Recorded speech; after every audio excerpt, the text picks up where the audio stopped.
Hi friends, ഇന്ന് നമ്മുടെ വീട്ടിൽ രാവിലെ തന്നെ ദോശയാണ് കേട്ടോ. കറി ഇതാ മീൻകറിയാണ്, അതിപ്പോൾ തിളക്കാറായിട്ടുണ്ട്. ചോറ് ഇതാ ഇവിടെ വാർത്തിട്ടുണ്ട്. പിന്നെ ഇന്ന് വറവായിട്ട് നമ്മൾ കക്കിരിക്കയാണ് വെച്ചേക്കുന്നത്. ഇനി നമ്മൾ ഇതാ കക്കിരിക്കുള്ള ഉപ്പും കാര്യങ്ങളൊക്കെയാണ് ഞാനിപ്പോൾ ഇട്ടുകൊണ്ടിരിക്കുന്നത്. അതിന് വേണ്ടുന്ന തേങ്ങയും ചിരണ്ടി എടുത്ത് കേട്ടോ. അപ്പോൾ ആ സമയത്ത് നമ്മളെ കറി ഇതാ ഏകദേശം നല്ല രീതിക്ക് തിളച്ചിട്ടുണ്ട്. ഇതിനി വാങ്ങി വെക്കാനുള്ള ടൈം ആയിട്ടുണ്ട് കേട്ടോ. ഇവിടെ ദോശ അങ്ങനെ വലിയ കാര്യമായിട്ട് ആർക്കും ഇഷ്ടമില്ലെങ്കിലും മിക്കപ്പോഴും ദോശ തന്നെയാണ് ഉണ്ടാക്കാറുള്ളത്. എന്ത് നാളെ ഉണ്ടാക്കുന്നുള്ളൊരു തോട്ടിൽ നമ്മൾ ലാസ്റ്റ് ചെന്നെത്തുന്നത് ദോശയിൽ തന്നെയാണ് കേട്ടോ. അപ്പോൾ ഇതാ ചായയൊക്കെ ഞാൻ കുടിക്കുന്നുണ്ട്. അതിനിടയ്ക്ക് പുറത്തേക്ക് നോക്കുമ്പോൾ നല്ലൊരു വൈബ്, നല്ലൊരു കാലാവസ്ഥ കേട്ടോ. അങ്ങനെ നമ്മൾ കറിയൊക്കെ തിളച്ച് ഞാനത് അങ്ങോട്ടേക്ക് വാങ്ങി വെച്ചിട്ടുണ്ട്. ഇനി നമ്മുടെ വറവാണ് ഞാൻ ഇളക്കി കൊടുക്കുന്നത്. ഇനിയിപ്പോൾ ദോശ കറി വാങ്ങി അടുപ്പത്ത് ഞാൻ ദോശ വെച്ചിട്ടുണ്ട്, ഒന്ന് ചുട്ടെടുക്കാം. അങ്ങനെ വറവിൽ തേങ്ങയൊക്കെ ഇട്ട് അത് ഏകദേശം വെന്ത് വന്നിട്ടുണ്ട്. അപ്പോൾ ഇപ്പോഴത്തേക്ക് നമ്മുടെ ദോശ ഇതാ പാകമായിട്ടുണ്ട്. അതൊന്ന് വെളിച്ചെണ്ണയും തേച്ച് ജസ്റ്റ് ഒന്ന് മറിച്ചിടാം.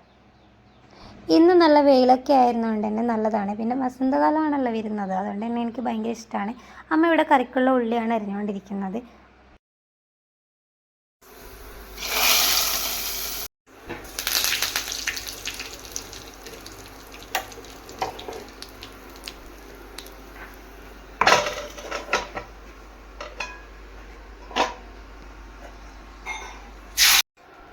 അപ്പോൾ ധനുഷിന് കൊണ്ടുപോകാനുള്ള മൺപയർ ഞാനിവിടെ സോക്ക് ചെയ്ത് വെച്ചിട്ടുണ്ട്. അമ്മ ഞാൻ കഴിഞ്ഞ തവണ വീഡിയോയിൽ കാണിച്ചിട്ടുണ്ടായിരുന്നു ഒരു സൊല്യൂഷൻ ഇതുപോലെ ക്ലീൻ ചെയ്യാൻ പറ്റിയ. അപ്പോൾ അത് ഞാൻ ഉണ്ടാക്കിയിട്ടുണ്ടായിരുന്നു. അത് വെച്ചിട്ട് ഇതാ ഒന്ന് അതൊക്കെ തുടച്ചെടുക്കുന്നുണ്ട്. അപ്പോൾ നമ്മുടെ ദോശ ചുട്ട് കഴിഞ്ഞിട്ടുണ്ട്. എനിക്ക് സങ്കടമാകുന്ന മറ്റൊരു കാര്യമാണ്, എൻ്റെ ചായ ഇതുപോലെ കഴിഞ്ഞാൽ എനിക്ക് ഭയങ്കര എന്തോന്നും അറിയില്ല, ഭയങ്കര സങ്കടം കേട്ടോ. ദോശയൊക്കെ ഫുള്ളായിട്ട് ചുട്ടെടുത്തു. ഇനി അമ്മമ്മക്കുള്ള ദോശ കറി ഇതൊക്കെ കൊണ്ടു കൊടുക്കാനാണ് ഞാൻ പോകുന്നത്. അമ്മമ്മേനെ അവിടെ വന്നിട്ടുണ്ട്. അമ്മമ്മ അമ്മൻ്റെ കയ്യിൽ കൊടുത്തു. ഇനി ഞാൻ നേരെ പോയത് ധനുഷ് ബേബിക്ക് മുട്ടയിലിടാനുള്ള മുരിങ്ങയിലുണ്ടല്ലോ, അതും കൂടെ ഇട്ട് കൊടുക്കാറുണ്ട് കേട്ടോ. അപ്പോൾ അതുതാ ഞാൻ നന്നാക്കി എടുക്കുന്നതാണ്. വളരെ കുറച്ച് മുട്ടേൻ്റെ കൂടെ ആഡ് ചെയ്യാൻ വേണ്ടിയിട്ടാണ് കേട്ടോ. അപ്പോൾ നല്ല ചെറുതായിട്ട് ഞാൻ മുറിച്ചെടുത്തിട്ടുണ്ട്. അതിലേക്ക് ഒരു മുട്ടയും കൂടെ പൊട്ടിച്ചിളക്കി പിന്നെ നമ്മൾ അതിലേക്കുള്ള ആവശ്യത്തിനുള്ള പൊടികളൊക്കെ ഇട്ട് കൊടുത്തു.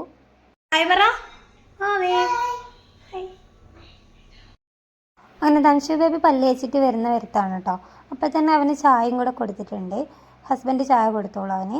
അപ്പോൾ നമ്മുടെ മുട്ട വറവിതാ റെഡിയാക്കാൻ വേണ്ടി പോവുകയാണ് കേട്ടോ.